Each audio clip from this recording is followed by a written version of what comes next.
দর্শক, আজ 16 জুলাই জুলাই শহীদ দিবস। আজ জাতীয় শোক দিবস। গত বছর এই দিনে রংপুরে কোটা বিরোধী আন্দোলনে পুলিশের গুলিতে বেগম রোকেয়া বিশ্ববিদ্যালয়ের শিক্ষার্থী আবু সাইদ শহীদ হন। গণঅভ্যুত্থানের 1 বছর পূর্তিতে সরকার দিনটিকে জুলাই শহীদ দিবস হিসেবে ঘোষণা করেছে। দর্শক, এই জুলাই গণঅভ্যুত্থানে নারীর অংশগ্রহণ ছিল ব্যাপক। চলতি দশকে কোনো আন্দোলনে রাজপথে নারীদের এমন স্বতঃস্ফূর্ত উপস্থিতি খুব একটা দেখা যায়নি। শিক্ষার্থীদের ন্যায্য দাবি আদায়ে অসহিংস আন্দোলনের বিপরীতে সরকারের নির্দেশে আইনশৃঙ্খলা বাহিনী গুলি চালিয়ে হত্যাযজ্ঞ চালাতে শুরু করলে স্বৈরাচারের পতন পর্যন্ত নারীরা আন্দোলনে, রাজপথ এবং অনলাইনে সক্রিয় ছিলেন। গত বছর ডিসেম্বরে মহিলা ও শিশু বিষয়ক মন্ত্রণালয় তাদের এক প্রতিবেদনে জুলাই গণঅভ্যুত্থানে 11 জন নারী শহীদের কথা জানায়। দর্শক, দীপ্ত টিভির আজকের দেশ ভাবনায় আমরা এই মুহূর্তের বাংলাদেশে জুলাই শহীদ দিবস এবং গণঅভ্যুত্থানের দিনগুলো নিয়ে নারীদের ভূমিকা এ বিষয়ে আলোচনা করার জন্য 3 জন অতিথিকে আমরা আমন্ত্রণ জানিয়েছি। আমার ঠিক পাশেই রয়েছেন ফারহানা বিনতে জিগার ফারিনা, এবং তিনি শিক্ষার্থী, জাহাঙ্গীরনগর বিশ্ববিদ্যালয়ে। স্বাগত জানাচ্ছি আপনাকে। একই সঙ্গে রয়েছেন শ্যামলী সুলতানা জেদনি, শিক্ষার্থী, ইউল্যাব বিশ্ববিদ্যালয়, এবং একই সঙ্গে রয়েছেন তানজিনা তাম্মিম হাফসা, ঢাকা বিশ্ববিদ্যালয়ের শিক্ষার্থী। এবং আপনারা 3 জনই জুলাই গণঅভ্যুত্থানে একদম সশরীরে মাঠে থেকে এই আন্দোলন সংগ্রামে এক ধরনের অবদান রেখেছেন। হাফসা, আপনার কাছে তো আমরা একদমই, আমার মনে পড়ছে যে ঠিক 1 বছর আগে যখন একদমই উত্তাল দিনগুলো ছিল, যখন বাংলাদেশের নতুন বিজয় হয়েছিল, তখন একদিন আপনার সঙ্গে কথা বলবার সুযোগ হয়েছিল। আবারও আজকে স্বাগত জানাচ্ছি। আপনাকে দিয়ে শুরু করতে চাই যে আজকের বাংলাদেশে এই যে জুলাইয়ের গণঅভ্যুত্থানে আপনাদের যে সংগ্রামী ভূমিকা, সেটিকে কেমনভাবে দেখেন 1 বছর পরে এসে? দেখুন, জুলাইয়ের নারীদের যে ভূমিকা ছিল সেটা কিন্তু সারা দেশের মানুষের কাছে খুব স্পষ্ট, এবং এরকম স্বতঃস্ফূর্ত নারীদের অংশগ্রহণ কিন্তু আগে কখনো, যেমনটা আপনি বললেন, দেখা যায়নি। তো নারীরা সেই সময় কিন্তু তাদের নিজেদের যে একটা যৌক্তিক দাবি নিয়ে মাঠে নেমেছিল, এবং সেখানে এসে তারা কিন্তু কি করেছে, তাদের যে একদম মিছিলের সামনের সারিতে থেকে কিন্তু তারা ভাইদেরকে শিল্ড দিয়েছে। ইভেন আমরা যখন দেখেছি যে 14ই জুলাই যে পুরো একটা সন্ত্রাসীরা যখন আমাদের উপর হামলা করেছে মেয়েদের উপরে, সেই সময়ও কিন্তু এই নারীরাই সামনে ছিল। এবং এরকমও কিন্তু অনেক ভিডিও ফুটেজ কিন্তু এসেছে যেখানে নারীদের আঁচলের নিচে কিন্তু আমাদের ভাইরা লুকিয়েছিল সেই দিন জুলাইয়ের, সেই 14 জুলাই। আমার খুব অবাক লেগেছিল যে 14 জুলাইয়ের যে ঘটনা, সেটি আমি কাভার করেছি। আমি ঢাকা বিশ্ববিদ্যালয়ে পড়েছি। ঢাকা বিশ্ববিদ্যালয়ের আপনারই সহপাঠীরা বা আপনারই শিক্ষার্থীরা, হয়তো মতের মিল নাই, আপনি এখন তাদেরকে সন্ত্রাসী সংগঠনই আখ্যা দেওয়া হয়েছে, তারা কিভাবে এই ধরনের বর্বর হামলা চালাতে পারে? আপনাদের এটি আন্দোলনের করবার সময় ধারণাই ছিল কিনা যে এরকমও হতে পারে একজন ঢাকা বিশ্ববিদ্যালয়ের শিক্ষার্থী আরেকজন ঢাকা বিশ্ববিদ্যালয়ের শিক্ষার্থীকে ধারালো অস্ত্র দিয়ে কোপাতে পারে? দেখুন, আমরা কখনোই ওই ধরনের রাজনীতির কথা আমরা কখনোই বলি না, এবং আমাদের আসলে এটা মাথায় ছিল না যে তারা এতটা কি বলবো, নৃশংস হতে পারে। কিন্তু যেদিন রাজাকার তুমি কে আমি কে রাজাকার বলে যেদিন 14ই জুলাই মেয়েরা হলের তালা ভেঙে যখন বের হয়ে আসলো, আপনার রাজু ভাস্কর্যের সামনে যখন একটা বড় একটা সমাগম হয়ে গেল, সেটা কিন্তু সেই ফ্যাসিস্টের ভিতকে নাড়িয়ে দিয়েছিল। ফ্যাসিস্ট যে রাজাকার যে একটা ট্যাগ দিয়েছিল, রাজাকার তকমা যে দিয়েছিল, সেটা কিন্তু সেই সময় একদম ভেঙে গুড়ে তছনছ হয়ে গিয়েছিল, এবং সেটা ছিল তাদের জন্য একটা থ্রেট। এবং সেটার পরেই কিন্তু তারা বিভিন্ন ধরনের উস্কানিমূলক কথাবার্তা বলে, বিভিন্ন ধরনের বলে টলে তারা কিন্তু বলেছে যে এটা শক্ত হাতে দমন করা হবে।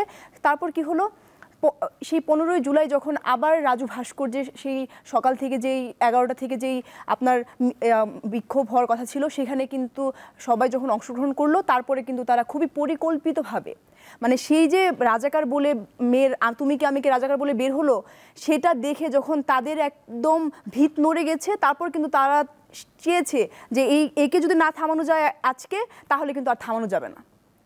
এর জন্যই কিন্তু তখন কি হলো, যত ধরনের গুন্ডা পান্ডা সব এনে ক্যাম্পাসের মাঠগুলো একদম লোকাল বাসে ভরে গিয়েছিল। আমরা তখন আস্তে আস্তে কিছুটা আঁচ করতে পেরেছি যে এরকমটা হবে, কিন্তু আমরা আসলেই এরকম চিন্তা করিনি যে হুট করে তারা এরকম এসে ওই মিছিলে এসে তারা হামলা করবে, এবং তাদের হাতে কিছুই ছিল না, এবং তারা এসেছে হেলমেট পরে, হাতে লাঠি, এবং ঢাকা বিশ্ববিদ্যালয়ের মতো একটা জায়গায় পড়ে তারা এভাবে লাঠিয়াল বাহিনী হয়ে যাবে, এটা তো চিন্তা করার মতো না। তাদের মনুষ্যত্ব সেদিন কোথায় ছিল?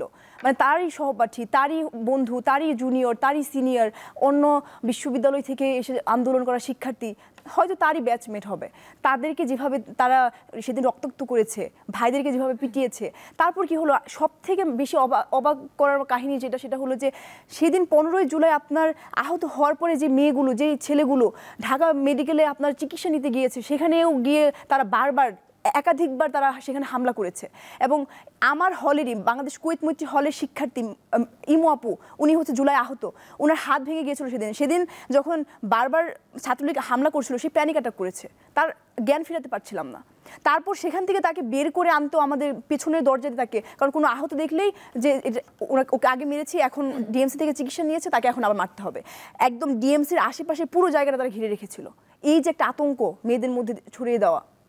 তারপর কি দেখলাম আমরা যে 15ই জুলাইয়ের পরে যখন এরকম একটা আতঙ্কগ্রস্ত হয়ে গেছে সব মেয়েরা, তারা কিন্তু 16ই জুলাই আর কিন্তু মাঠের কোনো ধরনের কর্মসূচিতে যোগদান করে নাই। বাংলাদেশ কুয়েত মৈত্রী হল, বঙ্গমাতা হল একদম ক্যাম্পাসের বাইরে হয়, সেখানে আপনি দেখবেন যে পাশেই হচ্ছে বিডিআর, বিজিবি।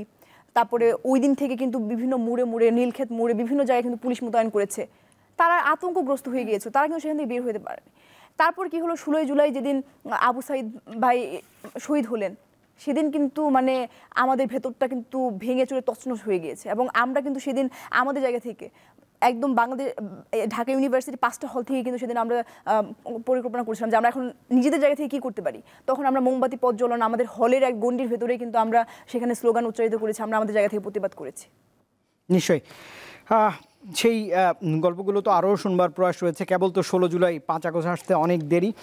আমি একটু আসতে চাই ফারহানা বিনতে জিগার ফারিনা আপনার কাছে। জাহাঙ্গীরনগর বিশ্ববিদ্যালয়ের শিক্ষার্থী, ঢাকার একদম প্রবেশদ্বারে আপনার বিশ্ববিদ্যালয়টি অবস্থিত এবং দেশের প্রত্যন্ত এলাকার শিক্ষার্থীরা আপনার বিশ্ববিদ্যালয়ে পড়েন, এবং এই ধরনের একটা আন্দোলনে কতটা চ্যালেঞ্জ আসলে এই ধরনের একটি জাহাঙ্গীরনগর বিশ্ববিদ্যালয় তো মুক্ত মনা একটা বিশ্ববিদ্যালয়, সেখানে সব মতের শিক্ষার্থীরা সহাবস্থান করেন। এই আন্দোলনে আসলে আপনাদের একটু গল্পগুলো শুনতে চাই সেই দিন। গল্পগুলো বলতে কি, আমাদের হচ্ছে যেমনটা আপনি বললেন যে আমাদের বিশ্ববিদ্যালয়কে বলা হয় সংস্কৃতির রাজধানী, তো যেটা দেখা যায় যে ঢাকা ভার্সিটিতে যেরকম একটা হলের আবাসিক সিটের একটা সংকট থাকে, আমাদের যেহেতু বিশ্ববিদ্যালয়টা অনেক সুন্দর এবং বেশ চতুর্দিক থেকে বেষ্টিত বলা যায়, ওইখানে কিন্তু সবাই অনেক রিল্যাক্সে থাকে। তো তাদের হচ্ছে যে তাড়না, যে আন্দোলনে যেতে হবে, কর্মসূচি দিতে হবে, এই তাড়নাটা শুরু থেকে একটু কম ছিল। 28শে জুনের দিকে এসে তাড়না কম থাকলেও আমাদের যেটা হচ্ছে লাইব্রেরি, সেটাকে আমরা বলি বিসিএস-এর কারখানা, সেই জায়গা থেকে মূলত সূত্রপাতটা ঘটে। তাদের যে কনসার্নের বিষয়টা, যেমন আমি নিজে আইবিএ শিক্ষার্থী, আমার থেকেও অনেকে আশা করে না যে আমি সরকারি চাকরির জন্য যাব, কিন্তু ওই যে পারিবারিকভাবে সবাই আমলাতন্ত্রে আছেন বা বিউরোক্রেসিতে যাওয়ার একটা ঝোঁক ছোটবেলা থেকে ছিল দেখে ওই জায়গা থেকে কিন্তু আমারও একজন সাধারণ শিক্ষার্থী, যেটাকে আমরা বলি যে কোনো রাজনৈতিক ব্যাকগ্রাউন্ড নেই যার, সেই জায়গা থেকে আমারও মনে হয়েছিল যে যদি এই কোটাটা ইম্পোজ হয় আমার পক্ষে ফাইট দেওয়াটা খুবই টাফ হয়ে যাবে। ওই জায়গা থেকেই কিন্তু একদম খুব মানে নর্মালি নামা যে হ্যাঁ আমরা জাস্ট একটু ব্লকেট করব বা আমরা সংগঠিত হই আগে সবাই একসাথে। তো লাইব্রেরির সামনে সংগঠিত হওয়া শুরু হয় এবং সেখান থেকে দেখা যায় যে মূলত আমাদের কিছু সিনিয়ররা কিছু জুনিয়ররা মিলে আমরা মনে করি যে আরিচা মহাসড়ক, যেমন ঢাকা ভার্সিটি জিওগ্রাফিক্যালি সবাই বলে যে ঢাকা ভার্সিটি ঐতিহাসিকভাবে খুব গুরুত্ব রাখে, আমরা মনে করি জিওগ্রাফিক্যালি তারা গুরুত্ব রাখে। কেন? তারা যদি চারদিক থেকে আটকে দেয়, সচিবালয়ে যাওয়ার রাস্তা আটকে যাবে, গণভবনে যাওয়ার রাস্তা আটকে যাবে, বঙ্গভবনে যাওয়ার রাস্তা আটকে যাবে, কিন্তু আমাদের কাছে কি আছে? শুধু আরিচা মহাসড়ক। তো আমরা মনে করলাম যে ওটাই দিয়েই হোক, তাহলে ওখানে আমরা ব্লকেট শুরু করি। এবং শুরুতে যেটা আপনি বললেন যে একদম মেয়েদের উপস্থিতি এইবার একেবারে কি বলে মানে দেখার মতো ছিল, কিন্তু একদম 28শে জুনের কথা যদি আমরা বলি বা 1 জুলাইয়ের কথা যদি আমরা বলি, তখন কিন্তু এত মেয়ে ছিল না, তখন এত ছেলেও ছিল না, টু বি ভেরি অনেস্ট। ওই সময়টাতে সংগঠিত করতে বা তাদেরকে হলে হলে গিয়ে মাইকিং করা লাগতো যে এই আন্দোলনটায় কেন আপনাদের আসতে হবে। এমনও হতো যে অনেক সময় অনেকে জানতও না যে আসলে এরা কিসের জন্য অবরোধ করছে। কিন্তু একটা জায়গায় আমরা খুব বড় একটা অ্যাডভান্টেজ পেয়েছিলাম, পেনশন স্কিমের, প্রত্যয় স্কিমের আন্দোলন চলার কারণে। আমার ফাইনাল পরীক্ষা চলে, তখন মাকে বললাম যে ফাইনাল চলতেছে এই জন্য থাকা লাগবে, কিন্তু আসলে কিন্তু পরীক্ষা চলে না, তখন আমরা সব ওইখানে আছি শুধুমাত্র আন্দোলনের জন্য। তো ওই জায়গা থেকে মনে হয়েছিল যে জাহাঙ্গীরনগরের জায়গা থেকে সংগঠিত করার কাজটা শুরুতে খুব কঠিন হলেও, যেটাকে আমরা দেখি যে 28 তারিখ থেকে 14 তারিখ পর্যন্ত একটা ফেজ, যে ফেজে শুধুই কোটা আন্দোলন, যে ফেজে আমরা শুধু কোটার ব্যাপারে কথা বলছি, কোনো ধরনের সরকার বিরোধী কিছু না, কিন্তু যেই 14 তারিখে আমরা বঙ্গভবনে স্মারকলিপি দিয়ে আসি এবং একটা আলটিমেটাম দেওয়া হয় 48 ঘন্টার, ওই মোমেন্টে কিন্তু আমরা ভাবি, মানে আমরা তো একটা ছোট কমিটি করেছিলাম, সমন্বয় কমিটির মতো বৈষম্য বিরোধী, যারা শুধু কোটার জন্য কাজ করছিল। তখন আমার মনে পড়ে আমরা ঢাকা থেকে, আমি এবং আরিফ সোহেল আসছি, আমরা দুইজনে গিয়েছিলাম বঙ্গভবনে স্মারকলিপি জমা দেওয়ার জন্য জাবির প্রতিনিধি হিসেবে। ফেরার পথে আমরা বলছি যে আজকে হয়তো শেষ, আমাদের এই জার্নিটার আজকে হয়তো শেষ। কেন? কারণ আলটিমেটাম দেওয়ার বাদে বেসিক্যালি যেটা হয়, সে আমাকে বোঝাচ্ছেন যে ফারিনা, বেসিক্যালি যেটা হয় এখন হচ্ছে একটু নাটক হবে, একটু নাটক হওয়ার পর দাবি দেওয়া মেনে নিবে। কারণ বেসিক্যালি তো আমরা কিন্তু শুরু থেকে সবাই বুঝছি যে এটা কোটার জন্য না, এটা ট্রানজিট চুক্তিটাকে ঢাকার জন্য একটা আন্দোলন হচ্ছিল। তো ওই জায়গা থেকে আমরা বেশ রিল্যাক্স। কিন্তু যেই মোমেন্টে বাস ক্যাম্পাসে ঢোকে, ওই মোমেন্টে জাস্ট আমি একবার দেখলাম ফেসবুকের মধ্যে লেখা যে শিক্ষার্থীদেরকে সরাসরি রাজাকার বললেন প্রধানমন্ত্রী। আমরা যে একটু বিশ্রাম নিতে হলে যাব, তারও আর সুযোগ ছিল না। ওই মোমেন্টই ইনস্ট্যান্ট মিছিল গেল এবং সবাই জানে যে যেটা আহত হওয়া বা শিক্ষার্থীদের ওপর আক্রমণ মূলত সারা দেশে শুরু হয় 15 তারিখ থেকে। কিন্তু জাহাঙ্গীরনগরে যেটা হয়েছিল, ওই যে 14 তারিখ রাতেই যখন আমরা মিছিলটা বের করি বা যখন হলে হলে মেয়েরা স্লোগান দিচ্ছে তুমি কে আমি কে রাজাকার, ওই মোমেন্টে রবীন্দ্রনাথে আমাদের কিছু শিক্ষার্থীকে ছাত্রলীগের কর্মীরা আটকে ফেলার পরবর্তীতে ওদেরকে ছাড়াতে আমরা গেলাম। যেই মোমেন্টে সবাই নিচে ছিল, ওই মোমেন্টে ওদের ওপর আক্রমণ শুরু হয়, ইট মারা শুরু করে, লাঠি মারা শুরু করে। তখন থেকেই হচ্ছে ছাত্রলীগকে একটা গালি দিয়ে তারা সম্বোধন করা শুরু করে। ওর প্রেক্ষিতে যে হামলা হয়, ওই প্রথম কিন্তু আহত শুরু হলো জাহাঙ্গীরনগর থেকে। তো ওই জায়গা থেকে আমাদের শুরু। পরের গল্পগুলো নিশ্চয়ই আরও গল্পে গল্পে এই দেশভাবনায় জানতে পারবো। শ্যামলী সুলতানা জেদ্দি, ধন্যবাদ দিয়ে শুরু করতে চাই। দুইজন বিশ্ববিদ্যালয়ের শিক্ষার্থীর কথা শুনছিলাম, তারা দেশের পাবলিক বিশ্ববিদ্যালয়ে পড়েন, কিন্তু আপনি একটা বেসরকারি বিশ্ববিদ্যালয়ে পড়েন। আমরা দেখলাম যে এই পুরো একটি অসহিংস আন্দোলনে এই পাবলিক বিশ্ববিদ্যালয়ের শিক্ষার্থীদের সঙ্গে কাঁধে কাঁধ মিলিয়ে রাস্তায় হাজার হাজার বেসরকারি বিশ্ববিদ্যালয়ের শিক্ষার্থীরা নেমে পড়লেন। তারা হয়তো রাজনীতিতে সচেতন, কিন্তু সহসা রাজপথে আসেন না, কিন্তু আপনারা আসলেন এবং জয় করলেন। এর পেছনের কারণ কি? কোথায় থেকে আসলো এই শক্তি? ধন্যবাদ আপনাকে। দেখুন, হাফসাপু একটু আগে একটা কথা বলছিল যে 15 তারিখে যখন তাদের উপর হামলা করা হয়, মেয়েদের উপর হামলা করা হয়, এরপরে 16 তারিখে তারা রাজপথে আসার সাহস পায়নি। হলগুলোর ভেতরে ছোট্ট পরিসরে তারা প্রতিবাদ জানিয়েছে, মোমবাতি প্রজ্বলন করে কিংবা আরও নানা কর্মসূচির মধ্য দিয়ে। কিন্তু সবার জুলাইয়ের গল্পগুলো ভিন্ন, স্মৃতি ভিন্ন। আমাদের শুরুটা কিন্তু 16 তারিখে, যখন এই হাফসা আপুদের মতো ঢাকা বিশ্ববিদ্যালয় কিংবা অন্যান্য পাবলিক বিশ্ববিদ্যালয় শিক্ষার্থীরা রাজপথে আসতে পারেনি, আমরা কিন্তু ঠিক তখনই এসেছি, আমরা হালটা ধরেছি। আমার গল্পটা যদি একটু ছোট্ট করে বলতে চাই, 16ই জুলাই, আজকেও 16ই জুলাই, 24-এর 16ই জুলাইতেই কিন্তু রাজপথে আমি প্রথম আসি, আন্দোলন করি প্লেকার্ড হাতে নিয়ে। 16 তারিখে আমার মনে আছে, তখন আমার ক্লাস চলছিল। আমার ক্লাস নিচ্ছিলেন তুষারকান্তি দাস, বাংলা লেকচারার।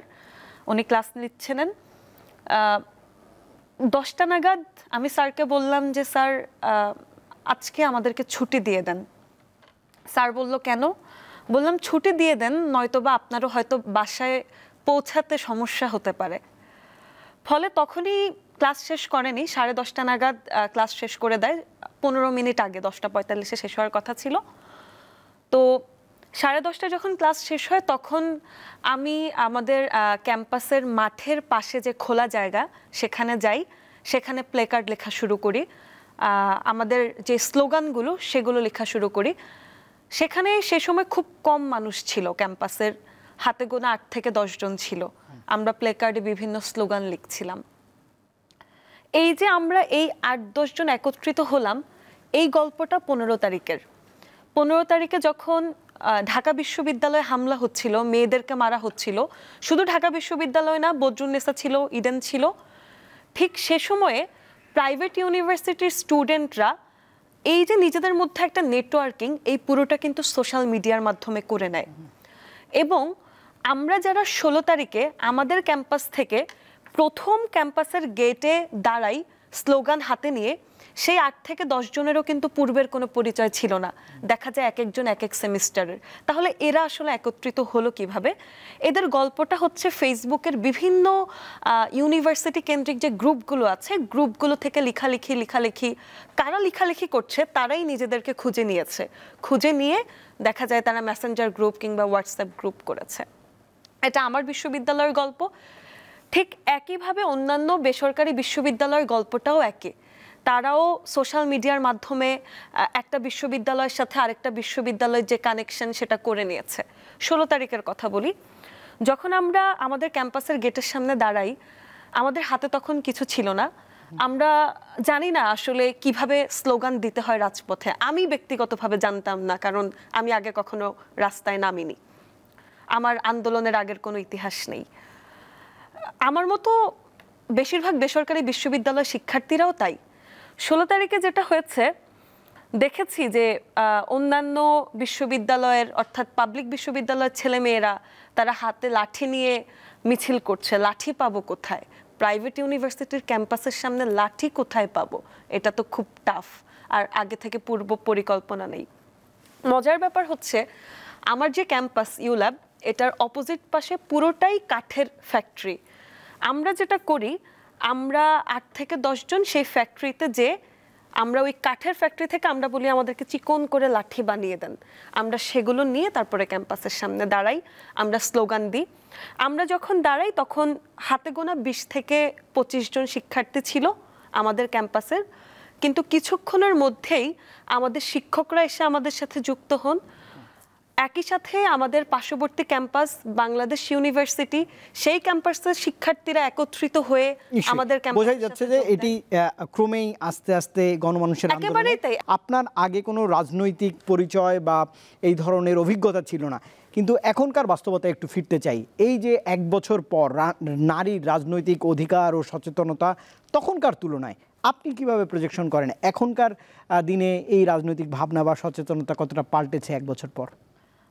দেখেন, একটা দুঃখজনক ব্যাপার হচ্ছে গণঅভ্যুত্থানের পরে নারীদেরকে বিভিন্ন টক শোয়ে যে কিংবা বিভিন্ন সভা সেমিনারে যে বলতে হচ্ছে যে গণঅভ্যুত্থানে নারীদের উপস্থিতি অনেক বেশি ছিল, পুরুষদেরকে এটা বলতে হচ্ছে না।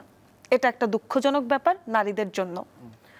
তবে ভালো যে ব্যাপার আমি বলবো বা আশাবাদের যে জায়গাটা, সেটা হচ্ছে শুধুমাত্র নারীদেরকে আলাদা করছি না, গণঅভ্যুত্থানের পরে বাংলাদেশের প্রতিটি মানুষ রাজনৈতিকভাবে সচেতন হচ্ছে, নিজের অধিকার আদায়ে সচেতন হচ্ছে, সামাজিকভাবে সচেতন হচ্ছে।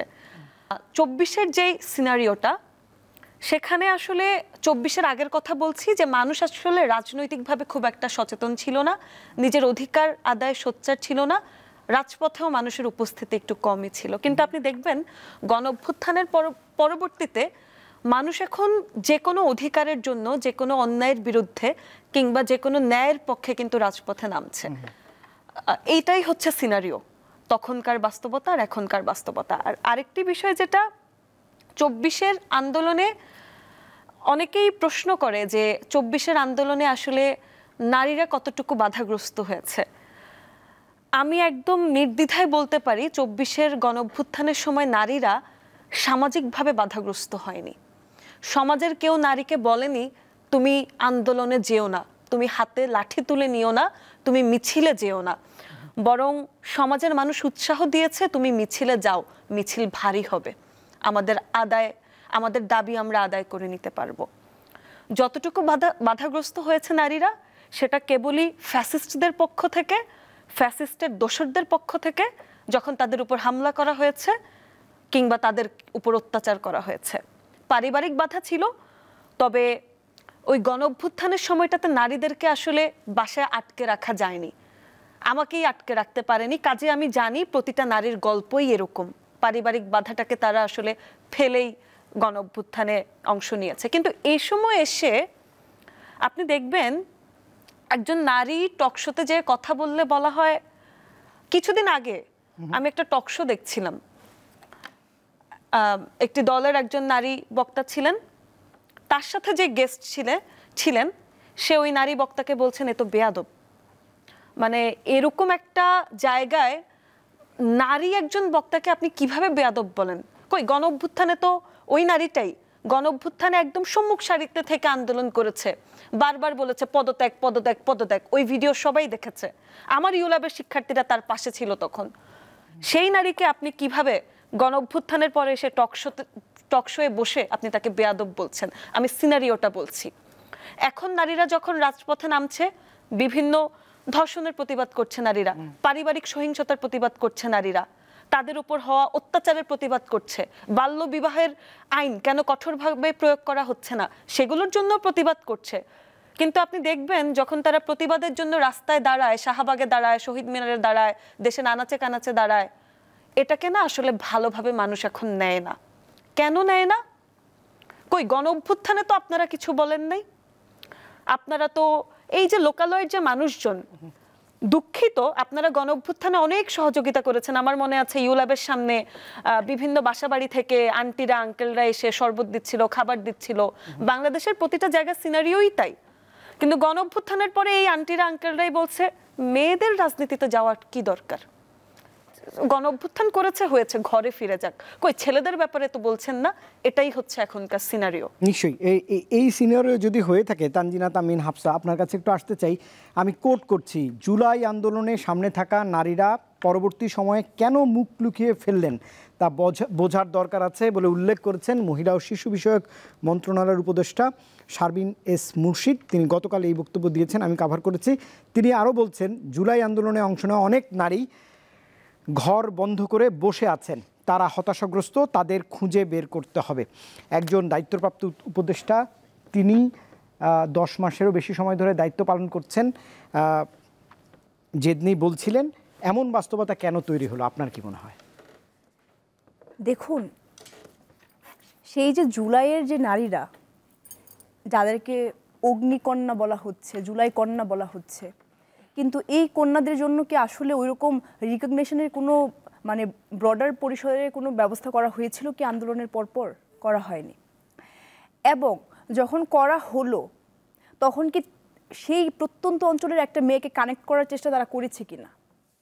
যেই মেয়েটা তার নিজের এলাকায় স্লোগানে মুখরিত করেছিল, যে তার নিজের এলাকায় লিড দিয়েছিল, সেই মেয়েটাকে খোঁজার চেষ্টা করেছে কিনা? যে মেয়েটা মিডিয়ায় ভাইরাল হতে পারেনি, যে মেয়েটা মিডিয়ায় ফোকাস সে পায়নি, সেই মেয়েটাকে কি তারা নিয়ে আসতে পেরেছে কিনা? এটা তাদের কাছে আমার প্রশ্ন। এবং ধরেন যে একটা জায়গায় একজন নেতৃত্ব দিয়েছে এবং সে হয়তোবা সেখানে খুব বেশি পরিচিত মুখ হয়ে উঠেছে এবং তাকে সামনে নিয়ে এসে বাকি মেয়েদের রিপ্রেজেন্টেটিভ হিসাবে তাকে উপস্থাপন করা, এটা মানে কতটুকু যৌক্তিক? ইভেন আপনি যদি মানে আমার ঢাকা বিশ্ববিদ্যালয়ের কথা যদি বলি, 5টা হল থেকে মিনিমাম আপনার 20 থেকে 30 জন মেয়ে নেতৃত্ব দিয়েছে। সেখানে যদি আপনি একজনকে হাইলাইট করেন এবং বাকি 29 জনকে যদি সেখানে আপনি গণাই ধরছেন না, তাহলে কি সেখানে নারীরা কি মনে করবে যে তারা এম্পাওয়ার্ড বা তারা হচ্ছে রিকগনাইজড? মনে তো করবে না। এরপর দেখেন এখানে আরও অনেক ইস্যু আসছে, যেমন জেদনি আপু যেটা বলছিলেন যে সামাজিক যে বাধা বা এখন পর্যন্ত যে এই যে রাজনীতিতে নারীদের যে না দেখার যে প্রবণতা এবং রাজনীতি নারীদের জন্য না, এই ধরনের সোশ্যাল একটা মানে কি বলবো স্টিগমা যে এখনো আছে আমাদের সোসাইটিতে, এবং তারা এটা নিজেরা পুরুষতান্ত্রিক সমাজে নিজেরা তৈরি করেছে যাতে হচ্ছে মেয়েরা তাদের নিজেদের গণ্ডি থেকে না বের হতে পারে। উইমেন এম্পাওয়ারমেন্টের কথা বলে বলে যারা চিল্লায় তারাই চায় না যে তারা এম্পাওয়ার্ড হোক। কারণ বিগত সময়গুলোতে আপনি দেখেন নারীদেরকে কীভাবে পলিটিক্যালি ইউজ করা হতো, তাদেরকে একটা পলিটিক্যাল টুল হিসেবে ইউজ করা হতো। তাদেরকে সেখানে শুধুমাত্র ওই যে নারীর ক্ষমতায়নের কথা বলেন না, যে নারীদেরকে সব জায়গায় সমান সুযোগ সুবিধা দিতে হবে, তাদের একটা রিপ্রেজেন্টেশন দেখাতে হবে, এর জন্য তাদেরকে সেখানে গিয়ে হাজির করানো। বিভিন্ন ধরনের রাজনৈতিক প্রোগ্রামে তাদেরকে শাড়ি গিফট করা, সেখানে শাড়ি পরে এক কালারের শাড়ি পরে পরে সেখানে গিয়ে হচ্ছে সেই প্রোগ্রামটা সফল করার ব্যাপার, তাদেরকে শোপিস হিসেবে সেখানে উপস্থাপন করা হয়েছে। নারীদেরকে সেরকম কোনো ধরনের কোনো রিপ্রেজেন্টেশন আগে থেকে করা হয়নি। তো সেই যে একটা কালচার বাংলাদেশে প্রতিষ্ঠিত সেই 16 বছর যাবৎ, সেটা কি আপনি একদিন দুদিনে কি ভেঙে ফেলতে পারবেন? যদি আপনি সেটা ইভেন সেটা যদি ভেঙে ফেলাও যায়, মানে এটাকে অনেকে থ্রেটও মনে করতে পারে যে মেয়েরা যদি আসলে খুব বেশি সচেতন হয়ে যায়, তারা যদি আসলে এসে হচ্ছে আমার পাশে বসে, আমি যদি চেয়ারে বসে থাকি, সে পাশের চেয়ারটা যদি সে দাবি করে, তখন তো তাকে সেটা দিতে হবে। মেয়েদেরকে তো শুধু নারী ওই যে আসনে, যে ওই যে কি বলে সংরক্ষিত আসনে বসাতে হবে, সে তো আসলে মাঠ পলিটিক্স করতে পারবে না। কেন করতে পারবে না? কারণ মেয়েরা তো হচ্ছে অবলা, মেয়েরা তো কিছু মানে এই যে তাদেরকে আসলে সুযোগটা কি দেওয়া হচ্ছে কিনা। সব থেকে আরেকটা বড় অ্যালার্মিং ব্যাপার হচ্ছে সাইবার বুলিং। আপনি যখন যেই মেয়েটা জুলাইয়ের স্লোগান দিয়েছে, সে যখন জুলাই পরবর্তী সময়ে যদি কোনো একটা ইস্যু নিয়ে সে যখন আবার সেই একই জায়গায় রাজুতে দাঁড়িয়ে যখন স্লোগান দিচ্ছে, তাকে অনেক ধরনের কথা শুনতে হচ্ছে। কয়জন মেয়ে আছে সেই কথাগুলো হজম করার মতো মানে মানসিকতা তার আছে, এবং সে ওই যে একটা মানে কি বলবো মানসিক যে হ্যারাসমেন্ট সেটা কয়জন নিতে পারবে, এবং ওগুলো সহ্য করে কয়জন রাজনীতিতে টিকে থাকতে পারবে। আপনাকে আমি সব থেকে একটা মানে যেই মানে দুর্বিষহ একটা উদাহরণ আমি দিতে পারবো, সেটা হচ্ছে যে এই যে কিছুদিন আগে পিজিতে যে একটা পাবনার বৈষম্যবিরোধী ছাত্র আন্দোলনের মুখপাত্র যে ভর্তি ছিল, তার মানসিক অবস্থাটা দেখেছেন? তাকে তার এলাকার কতিপয় রাজনৈতিক দলের ব্যক্তিবর্গ কিভাবে হেনস্থা করেছে। সে কি লেভেলের ডিপ্রেশনে যাওয়ার পরে সে এখানে পিজিতে সে এসে ভর্তি থেকে কীরকম একটা মানসিক টর্চার সহ্য করেছে। তাহলে সেই জুলাই কন্যাই তো হচ্ছে জুলাই নেতৃত্ব দিয়েছিল, কেন জুলাই পরবর্তীতে তাকে কেন হ্যারাসমেন্টের শিকার হতে হলো? এই প্রশ্নটা রেখে গেলাম সোসাইটির কাছে। তাহলে কি আপনারা মানে সমাজের মানুষজন কি চাচ্ছেন যে হচ্ছে নারীরা এখনো সেরকম থাকুক, ওই যে পুরুষদের সামনের শিল্ড হয়ে থাকুক, সেটা কি আপনারা চাচ্ছেন? এই নারীর ক্ষমতায়ন বলে বলে বড় বড় কথা আপনারা বলছেন, আপনারা কি আসলেই নারীর ক্ষমতায়ন চাচ্ছেন? নারীরা এসে ওই যে পুরুষের পাশাপাশি চেয়ারে বসুক, সেটা কি চাচ্ছেন? আপনারা যদি চান নারীদের জন্য পদগুলো আসলে সোজা হয়ে যেত। আর এই যে যেই অগ্নিকন্যারা আপনার ভাইদেরকে যখন ডিবি হেফাজতে নিয়ে গিয়েছে, বিভিন্ন কিছু করেছে, আপনার হচ্ছে হত্যা গুম বিভিন্ন কিছুর বিরুদ্ধে যখন কথা বলেছে, তখন তো খুব মজা লেগেছে, কিন্তু এখন তো আপনারা সেই জায়গাটা দিতে চাচ্ছেন না। বা আপনারা হচ্ছে এই যে আবার বিভিন্ন ধরনের বট বাহিনী, এই যে পতিত ফ্যাসিস্টের দোসররা এখনো আছে যারা কিনা অনলাইনে অ্যাক্টিভ। আমি বলবো যে প্রশাসন আসলে করছেটা কি? এটা প্রশাসনের ব্যর্থতা। বিভিন্ন সময় দাবি ওঠানোর পরেও কিন্তু এখন পর্যন্ত তাদের যে অনলাইন পেজগুলো আছে সেগুলো কিন্তু ডিসেবল করা হয়নি। এগুলো কিন্তু অ্যাক্টিভ আছে, তারা কিন্তু অ্যাক্টিভ আছে। এই যে গোপালগঞ্জের ঘটনা বলি, তার আগের দিন হচ্ছে তারা ফেসবুকে বার্তা দিচ্ছে। এই ধরনের সাহস তারা কিভাবে পাচ্ছে? এটা তাহলে প্রশাসনের ব্যর্থতা। নিশ্চয়ই সমসাময়িক বিষয়গুলোতে নিশ্চয়ই আসবো, গোপালগঞ্জের বিষয়েও নিশ্চয়ই আপনাদের মতামত জানবো। আমি যদি ভুল না করি আপনারা তিনজনই বাংলাদেশের গণতান্ত্রিক ছাত্র সংসদের রাজনীতির সঙ্গে এখন একটু জড়িত, অনেকটাই রাজনৈতিক সচেতন। ফারহানা, আপনার কাছে একটু জানতে চাই যে নানা রকম বিভাজন তো আপনাদের বক্তব্য থেকে আমরা দেখছি যে নারীর প্রতি মানুষের এক ধরনের পারিবারিক বাধা থেকে শুরু করে সামাজিক, এবং আপনারা যেই দল করছেন বা যে আন্দোলনের সঙ্গে একীভূতভাবে মাঠে রয়েছেন এখনও, সেইখানে কি সংগঠনের ভেতরে আপনাদের নারী হিসেবে কোনো বৈষম্যের শিকার হতে হয়েছে পরবর্তীতে এই গণঅভ্যুত্থানের পর? এটা আসলে উত্তরটা খুবই আইরনিক্যাল হয়ে যাবে। মানে ধরেন এই যে আপনি নিজেই বললেন যে নারী এবং শিশু বিষয়ক মন্ত্রণালয়ের উপদেষ্টা, সে আমাদেরকে প্রশ্ন করছেন আমরা কেন মুখ লুকিয়ে ফেলছি, অথচ প্রশ্নটা তাকে করা উচিত ছিল আপনাদের, যে এই মেয়েগুলো কোথায় গেল। তারা অনেক প্রোগ্রাম করেছেন, প্রোগ্রাম যে করেননি তা না। জুলাইয়ের কন্যারা আমরা তোমাদেরকে ভুলে যেতে দেব না, কিছুদিন আগে জুলাই নারী দিবস হলো, সবখানেই বৈষম্য হয়েছে। এবং সেই বৈষম্যগুলোতে আরও একটা জায়গায় খুব বাজে একটা উদাহরণ ছিল, যে ধরেন আমি পেছনে বসে আমরা দেখছি প্রোগ্রাম, আমাদের সামনে 3টা সিট ভরা, এই জুলাই নারী দিবসের প্রোগ্রামে 3টা সিটে আমলাতন্ত্রের লোকরা বসা, 3টা সিটে পুরুষ মানুষ বসা, অথচ নারী দিবস নিয়ে প্রোগ্রাম, সেখানে আমাদের কোনো রিপ্রেজেন্টেশন নাই। কিন্তু ওই মোমেন্টে যখন ওই কথাটা আমি মিডিয়াতে বললাম, একটা মিডিয়াতে, তারা শুধু কথাটুকু কাট করে আনলো কতটুকুতে, যে আমি কেন সামনে বসতে পারি না, এটা কি আমার সাথে বৈষম্য না? তো এই যে মিডিয়াও যখন কাটছাট করে, মিডিয়াতে আমরা দেখি মেয়েরা যখন পলিসির কথা বলছে, আমি যখন একটা পাবলিক ফাইন্যান্সের প্রোগ্রামে গিয়ে দারুণ কিছু পলিসি দিচ্ছি, ওইটাই আমি কোনো ফুটেজ পাচ্ছি না। কিন্তু যখন আমার ড্রেস একটু সরে যাচ্ছে, যখন আমার কাপড় চোপড় একটু উল্টাপাল্টা হয়ে যাচ্ছে, এই জিনিসটার যে ফুটেজ, এই ফুটেজটা আপনি কখনো মানে আমার জ্ঞানভিত্তিক কোনো মানে ফুটেজের সাথে আপনি তুলনা করতে পারবেন না। তো বেসিক্যালি আমাদেরকে যদি দেখতে হয় যে বৈষম্য কোথায় হচ্ছে না বা কোথায় গিয়ে আমি একটা সেফ প্লেস পাবো, এরকম এখনও আসলে বাংলাদেশে কোনো প্লেস নাই।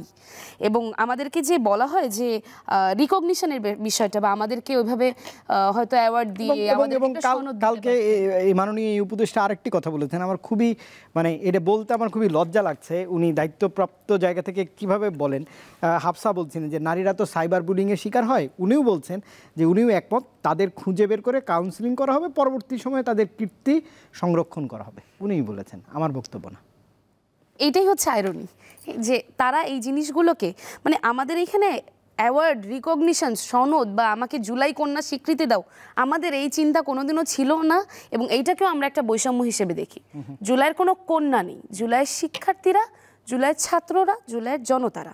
তো ওই জায়গা থেকে তারা যখন রিকগনিশনের কথা বলে আমার খুব বলতে ইচ্ছা করে, আপনারা জাস্ট একটা সেফ হ্যাভেন তৈরি করেন মেয়েদের জন্য, যে সুপারিশ ছাড়া আমি রাজনীতিতে পদ পেয়ে যাব, আমি মেয়ে মানুষ দেখে আমাকে কেউ মানে সচরাচর বুলি করতে পারবে না, আমি রেপ থ্রেট পাবো না, আমি ডেথ থ্রেট পাবো না, তাহলেই কিন্তু হয়ে যায়। আমাদের কিন্তু আলাদা করে কোনো রিকগনিশনের দরকার নেই। আপনারা দেখতে পারবেন আমাদের তৃণমূল পর্যায়গুলোতে যখন আমরা একটা মুখপাত্র সিলেক্ট করি, আমাদেরকে বলে দেওয়া হয় যে তোমরা হচ্ছে সুপার 4-এ 3টা পদ ছেলে দিও, খালি মুখপত্রটা মেয়ে দিও, নাহলে কেমন দেখায়। তার মানে রাজনৈতিক দলে আপনারা যেই রাজনৈতিক দল বা যেই স্বপ্ন নিয়ে বাংলাদেশ গড়তে চান, সেখানেও এখন পর্যন্ত বৈষম্য রয়ে গেছে। আপনারা এইটাও দেখবেন যে শুরুতে যেই ভাইরা বলতো তোমরা সামনে দাঁড়াও, কারণ তোমরা সামনে দাঁড়াইলে পুলিশ লাঠিচার্জ করবে না, কিন্তু পুলিশ লাঠিচার্জ করতো, আমরা মাইকটা খাইতামও।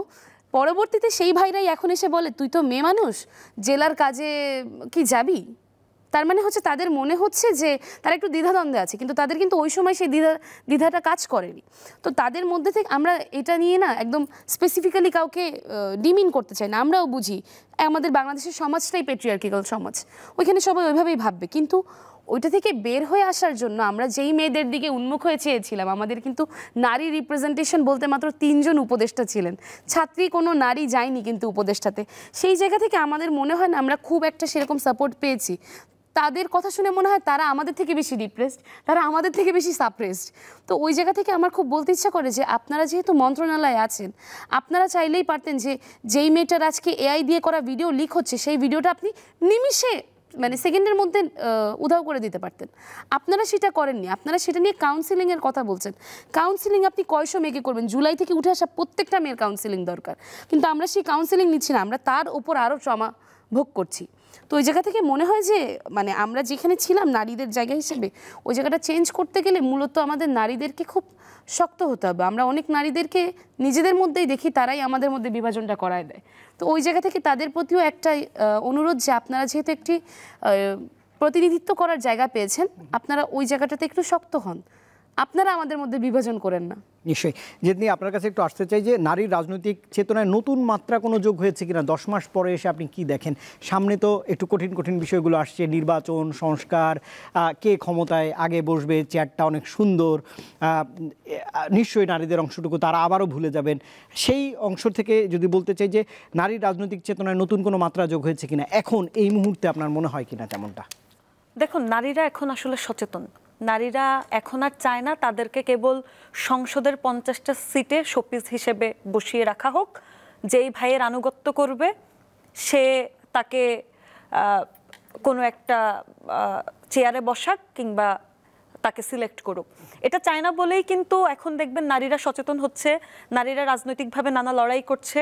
তারা বলছে যে আমরা আসলে আর সিলেক্টেড হয়ে মানে কেউ আমাদেরকে সিলেক্ট করবে আমরা সংসদে যেয়ে বসবো, আমরা এটা এখন আর চাই না, আমরা এখন ইলেক্টেড হয়ে সংসদে যেতে চাই। ফলে এটা একটা নতুন পরিবর্তন, নতুন একটা চেতনা।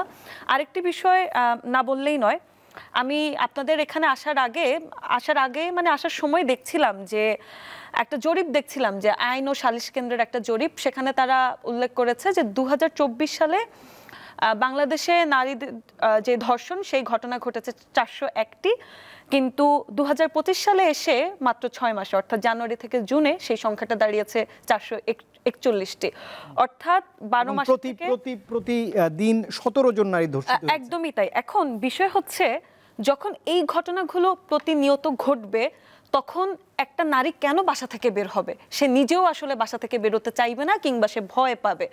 আরেকটি বিষয় ইন্টারেস্টিং ব্যাপার, সেটা হচ্ছে আপনি একটু আগে আমাদের একজন উপদেষ্টার আপার কথা বলছিলেন, জানি না তার সেই সাক্ষাৎকারটা কোথায় দেখেছেন, তবে আমি বিবিসির একটা আর্টিকেলে দেখেছি, কালকে গণভবনে আনুষ্ঠানিক সংবাদ সম্মেলনে এটা বলবো। আমি বিবিসির একটা আর্টিকেলে দেখেছি যে বিবিসি নানা জায়গায় যারা নারীদের নিয়ে কাজ করছে, যারা নারীর প্রতি সহিংসতা নিয়ে সরব, তাদের বিভিন্ন জরিপগুলো তারা লিখছিল এবং শেষে তারা লিখলো দুটো লাইন, যে দুটো লাইন আমার চোখে একটু বেশি পড়েছে, যে নারীর প্রতি সহিংসতা, নারীর নিরাপদ নয়, এই বিষয়গুলো নিয়ে তারা স্বরাষ্ট্র উপদেষ্টা এবং তারা আমাদের মহিলা ও শিশু বিষয়ক যে মন্ত্রণালয়, সেই মন্ত্রণালয়ের উপদেষ্টার সাথে তারা কথা বলতে চেয়েছে, কিন্তু তারা কথা বলতে আপত্তি জানিয়েছে।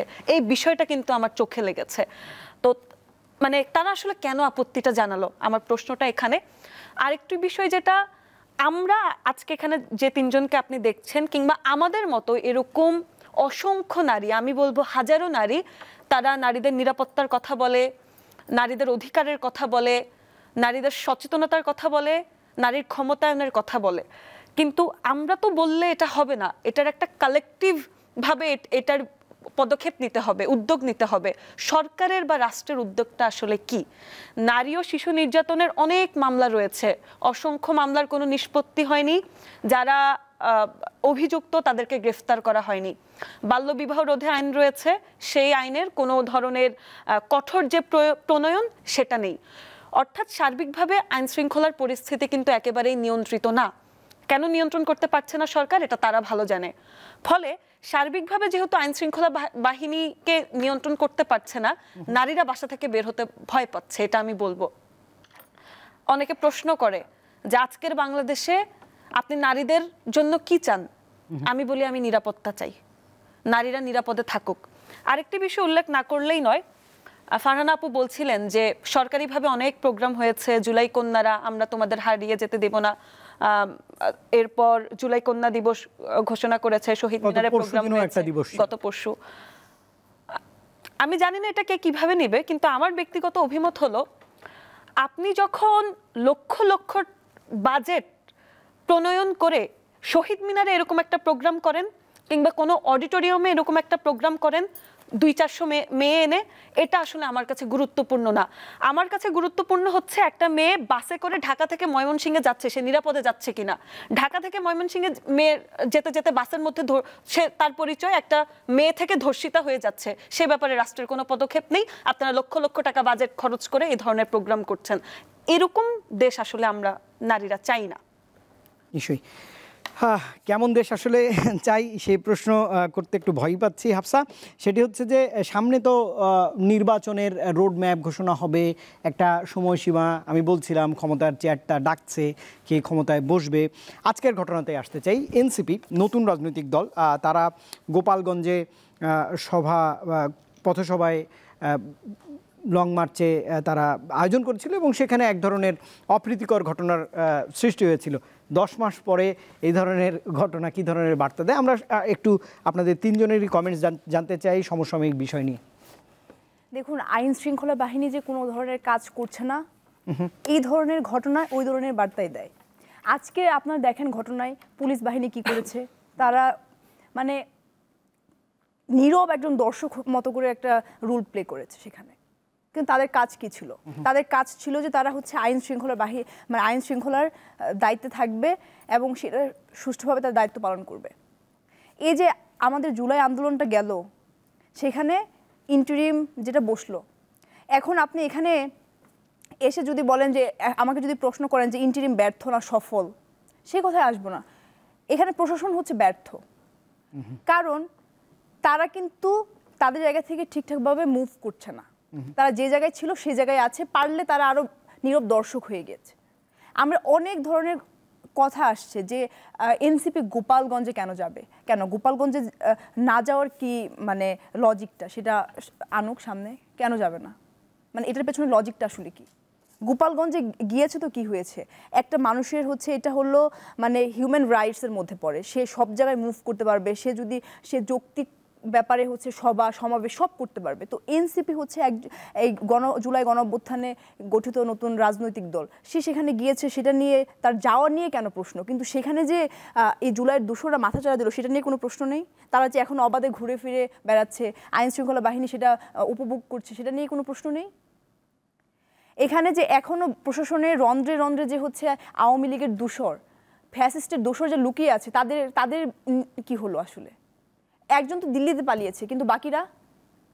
এই যে একটা জায়গায় যে ক্ষমতাকে কুক্ষিগত করে রাখা, আপনার আমলাতান্ত্রিক জটিলতা তৈরি করে রাখা, এই যে সচিবালয়ে আগুন লাগলো, শুধুমাত্র শিশু 2 উপদেষ্টারই সব কিছু পুড়ে গেল, বাকি একটা উপদেষ্টারও কিছু পুড়লো না। এগুলো কি মানুষ বুঝে না? এগুলো কি আমরা বুঝি না? এই যে আপনারা বিভিন্নভাবে যে তাদেরকে একটা প্রেশার ক্রিয়েট করে রেখে দিয়েছেন, এই যে বলেন যে তথ্য উপদেষ্টা কি করবে, তথ্য উপদেষ্টার কোনো ডকুমেন্টস আপনারা রেখেছেন? ক্রীড়া উপদেষ্টা কি করবে, তার কোনো ডকুমেন্টস আপনারা রেখেছেন? তার কোনো হিসাব নিকাশ আপনারা রেখেছেন? সব তো আগুনে পুড়িয়ে দিয়েছেন। এই যে ধরনের কথাবার্তা, মানে আপনারা হচ্ছে কোনো ধরনের সহযোগিতা করবেন না। জুলাইয়ের এই যে আমাদের যে দাবি, জুলাই প্রোক্লেমেশনের কোনো কথাবার্তা তুলবেন না। ঘোষণাপত্র দিতে গিয়েও হচ্ছে আপনাদের সাথে মতামত মিলে নেই বলে দেওয়া হলো না।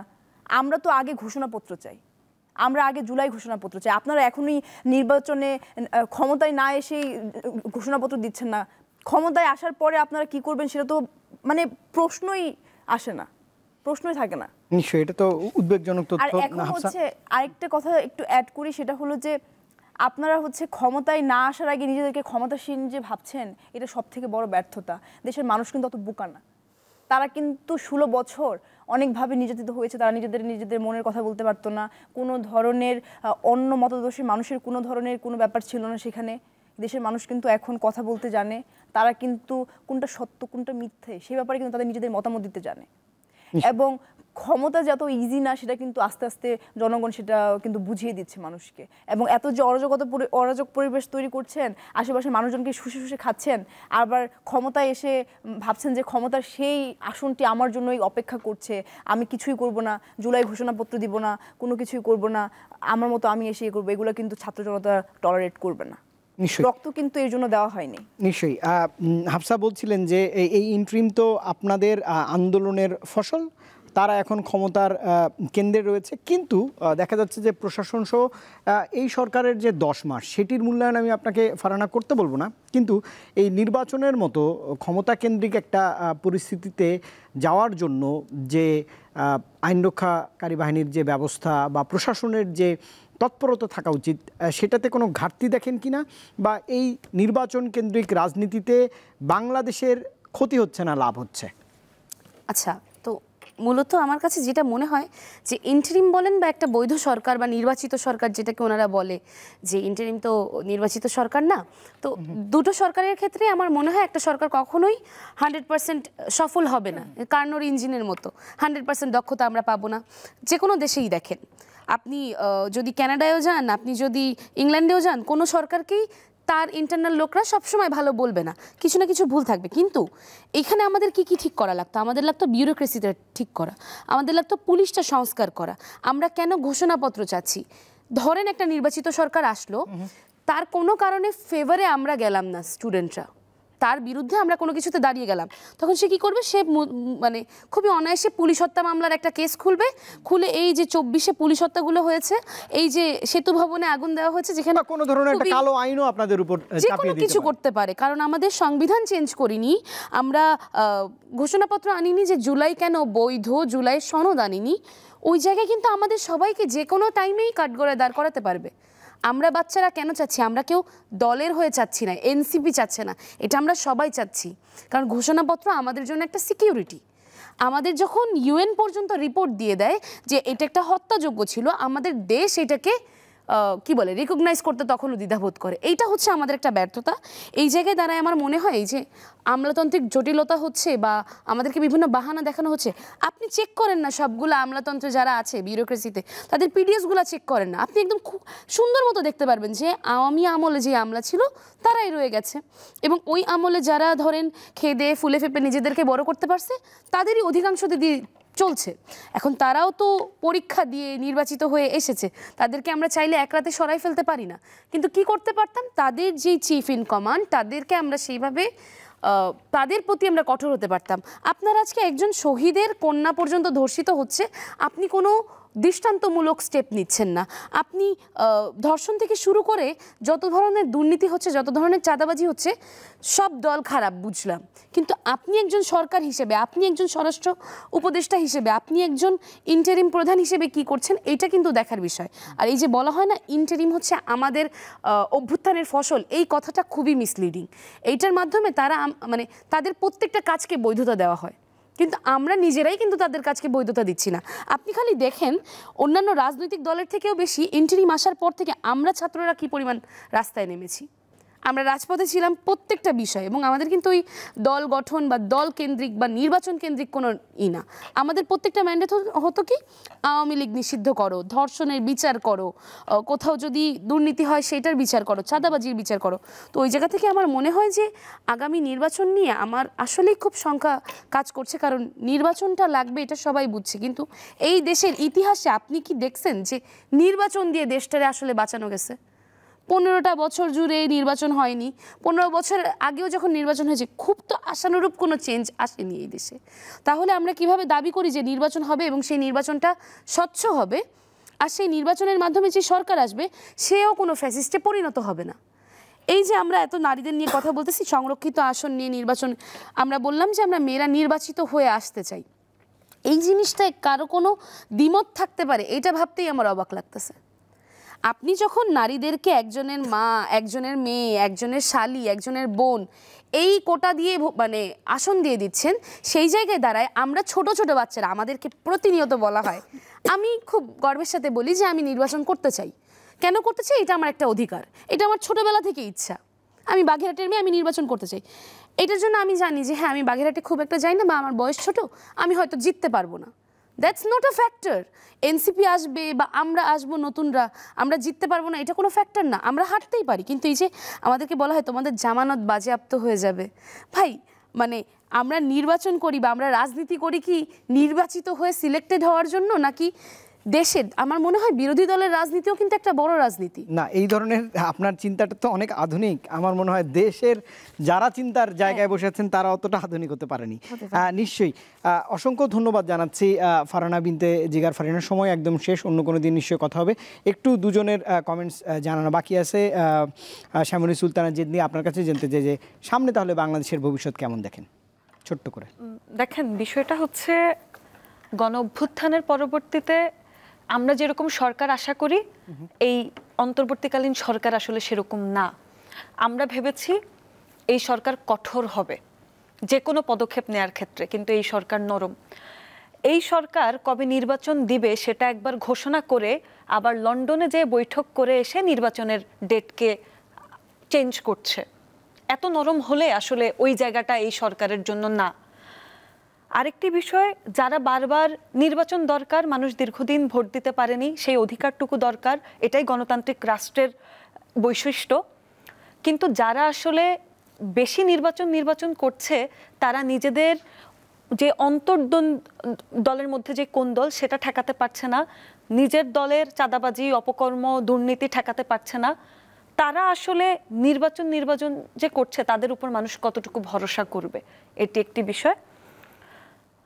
আরেকটি বিষয় আপনি দেখবেন, এই মুহূর্তে এসে অনেক রাজনৈতিক দল এমনভাবে সভা সমাবেশ করছে মনে হচ্ছে যে জুলাই আন্দোলন হয়ইনি। তারা বিভিন্ন সমাবেশে যে স্লোগান দিচ্ছে যে জয় বাংলা, জয় বঙ্গবন্ধু, একই সাথে বলছে আওয়ামী লীগের মতো এত বড় একটা দল, এটাকে নিষিদ্ধ করে দিল ছাত্ররা, এটা মানা যায় না, জয় বাংলা, জয় বঙ্গবন্ধু, এদের উপর আসলে আমরা ভরসা করি না, এটা বলতে চাই। আরেকটি বিষয়, আজকের ঘটনাই আসলে প্রমাণ করে দেয় যে যদি আসলেই দ্রুত নির্বাচন হয়, সেটা আসলে কতটুকু ফলপ্রসূ হবে, কতটুকু ন্যায়ের সাথে হবে, ফলে সময় প্রয়োজন আছে। নিশ্চয়ই। হাফসা, আপনি একটু যদি যোগ করেন যে সামনের দিনে বাংলাদেশের ভবিষ্যৎগুলো আসলে মানে চ্যালেঞ্জ, পথ অনেক চ্যালেঞ্জে পরিপূর্ণ কিনা? দেখুন, যে ফ্যাসিস্টের একটা বড়সড় একটা দলবল ছিল, এটা তো সত্যি। এবং যখন আপনি ভোটের রাজনীতির কথা চিন্তা করবেন, তখন কিন্তু অন্যান্য রাজনৈতিক দল কিন্তু তার ভোটের কথা চিন্তা করে কিন্তু তাদেরকে শেল্টার দেওয়ার চিন্তা করবে, বা তারা কিন্তু তাদের প্রতি কঠোর হবে না।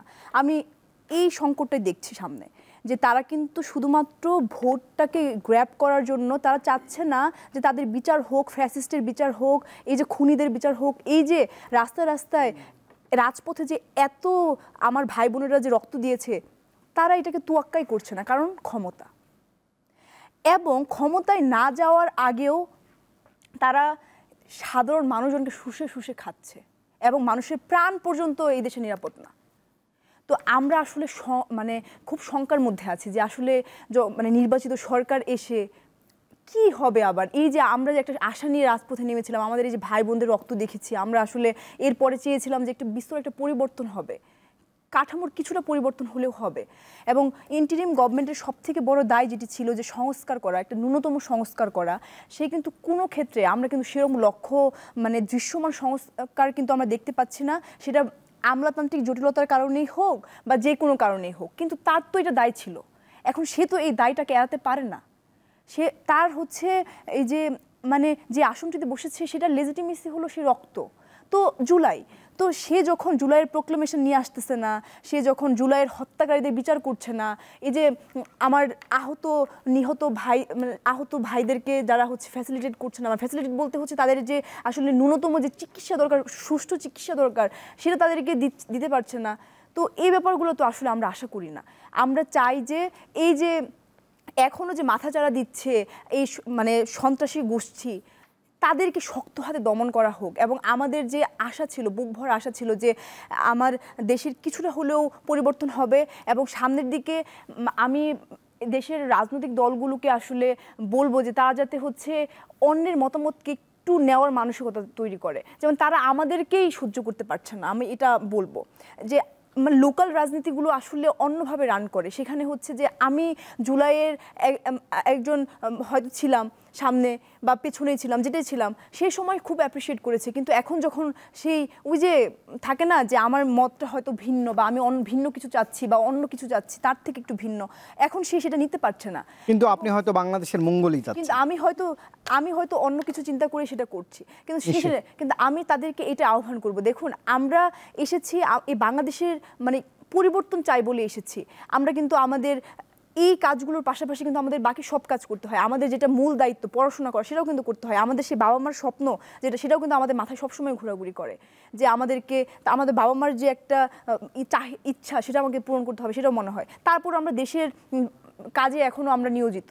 তো আমরা আসলে দেশে ভালো চাই, এবং আমরা চাই যে সহাবস্থানে রাজনীতি চলুক, দলীয় কোন্দল আসলে না চলুক। এই যে মানে দলের মধ্যে দলাদলি, মারামারি, হানাহানি, মানে এগুলো আসলে আমাদেরকে আশাহত করে, এবং আমরা এরকম বাংলাদেশ চাই না। নিশ্চয়ই। তানজিনা তামিম হাফসা, অসংখ্য ধন্যবাদ সময় দিয়েছেন। একই সঙ্গে ফারহানা বিনতে জিগার ফারিনা, অসংখ্য ধন্যবাদ সময় দিয়েছেন। শ্যামলী সুলতানা জেদ্দি, ধন্যবাদ জানাচ্ছে আবারও।